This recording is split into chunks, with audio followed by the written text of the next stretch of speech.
Video number 2 है और इसी टॉपिक को हम कंटिन्यू कर रहे हैं क्योंकि ज़्यादा बड़ी वीडियोस हमें अपलोड करने में दुश्वारी होती है इस वजह से। सो आप यहाँ देखें कि आपने जो कुछ भी आज तक लॉग सॉल्व किया है उसकी जो भी टेबल थी वो जस्ट 10 वाले लॉग की टेबल थी। अब भाई 10 वाले लॉग की टेबल क्यों थी? क्योंकि बना ही सिर्फ 10 का लॉग है, ठीक है। जो भी टेबल्स बनी है वो 10 वाले लॉग की यानी कॉमन लॉग की बनी है और दूसरे नेचुरल लॉग की बनी है। एनीवे अभी तक हम नेचुरल लॉग की तरफ आए नहीं हैं। सो आप याद रखिएगा कि ये आपके पास लॉगरिथमिक स्टेटमेंट और एक एक्सपोनेंशियल स्टेटमेंट, ये दोनों अपनी जगह हैं और यहाँ पर जस्ट हम स्टूडेंट्स को सिखाने के लिए एक्सपोनेंशियल स्टेटमेंट लिखते हैं और उसका लॉगरिथमिक फॉर्म लिखते हैं। कभी हम लॉगरिथमिक फॉर्म से इसका एक्सपोनेंशियल फॉर्म स्टूडेंट्स को इन दोनों के इंटर कन्वर्जन सिखाते हैं, ठीक है। लेकिन आपके पास जो लॉग टेबल्स जो प्रोड्यूस की गई हैं आज तक वो just log at the base of 10 यानी कॉमन लॉग की ही शुरू की गई हैं, कॉमन लॉग की ही बनी गई हैं और कॉमन लॉग को ही यूज़ किया गया है हमने।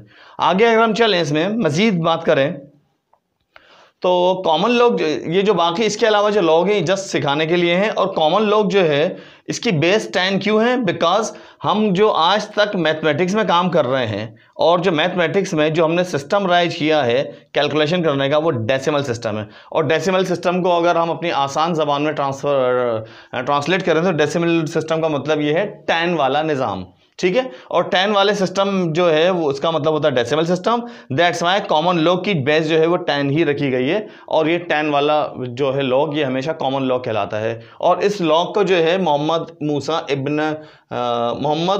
इब्न अल ख्वारज़मी इन साइंटिस्ट का नाम है, इन्होंने इंट्रोड्यूस कराया था, ठीक है। अब हम बात कर रहे हैं यहाँ पर थोड़ी सी नेचुरल लॉग की। देखिए आपके पास एक साइंटिस्ट है जिनका नाम है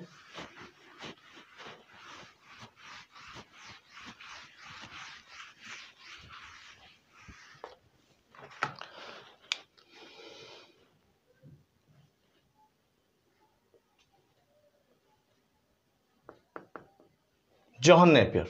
जॉन नेपियर ने एक कांस्टेंट ड्राइव किया था और वो कांस्टेंट आया था हमारे पास limit n tends to infinity 1 + 1/n raised to n is equal to e। No, ये डिस्कवरी जो है ये है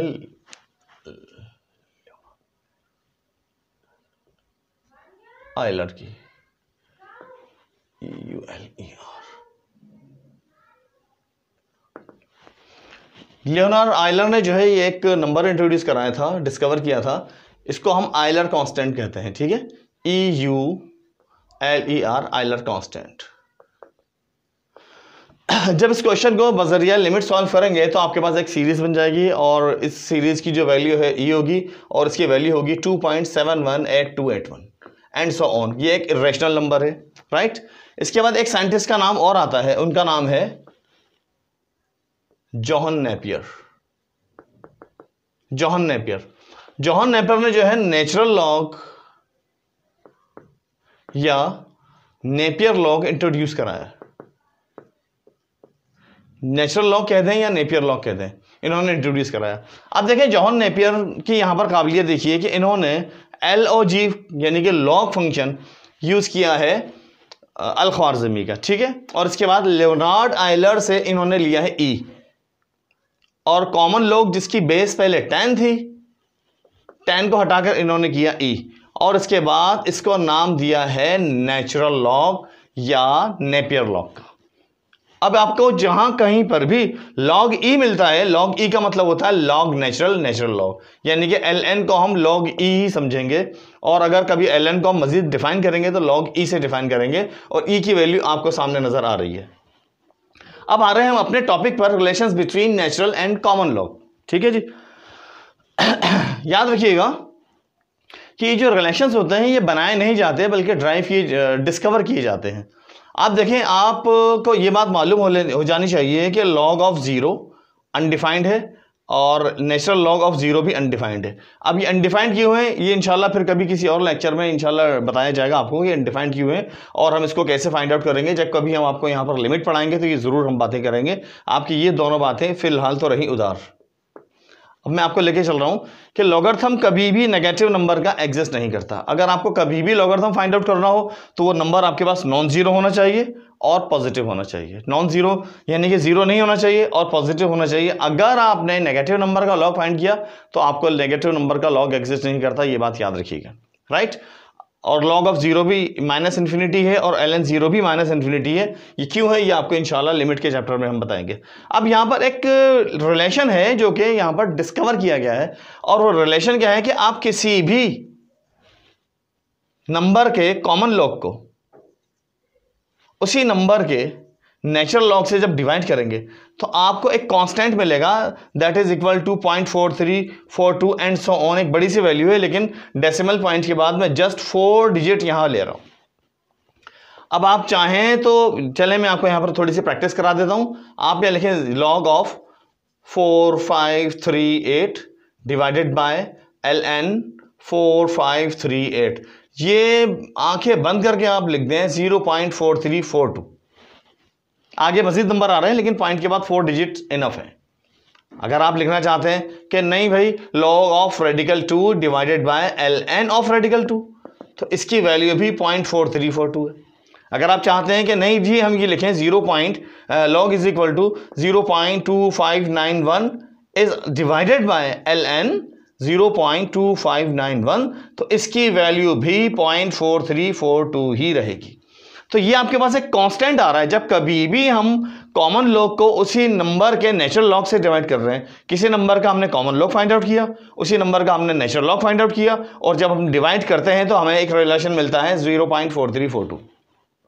अब अगर हम 0.4342 को जनरलाइज कर रहे हैं, अभी हम इस वक्त जनरलाइज नहीं कर रहे हैं, मैं आपको दोबारा बताता हूं, ठीक है। अब ये हमने यहां पर किया है क्रॉस मल्टीप्लाई, ठीक है। तो आपके पास ये आ जाएगा ln x into 0.4342 is equal to log x, ठीक है भाई। और अगर आप इसको फर्दर डिवाइड कर रहे हैं, यानी कि आप ऐसे लिखे देखें इसको, ln x is equal to log x into 1/0.4342। तो अक्सर जो है मैंने देखा कि 0.4342 की बात नहीं की जाती, लेकिन यहां पर बात करना जरूरी है। और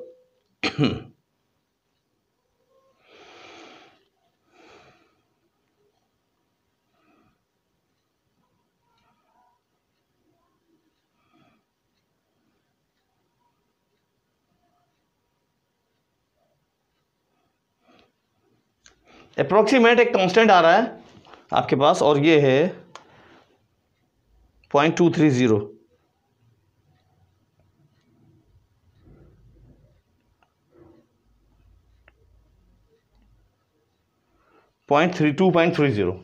ये आपके पास आ गया है ln x is equal to 2.30 into log x।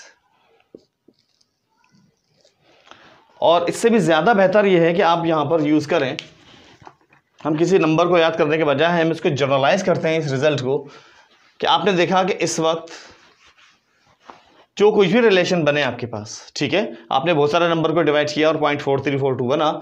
So when ever आप log x को ln x से डिवाइड करेंगे आपको मिलेगा 0.4342, और 0.4342 की जो वैल्यू है वो इस वक्त यहाँ पर आ रही है कॉमन लॉग ऑफ e, ठीक है। कॉमन लॉग यानी कि 10 की बेस वाला लॉग, और e की वैल्यू ये है, और ये बन गया है आपके पास log x divided by ln x। अब आप इसको क्रॉस मल्टीप्लाई जब हम करेंगे तो ये बनता है common log of x is equal to common log of e times natural log of any number.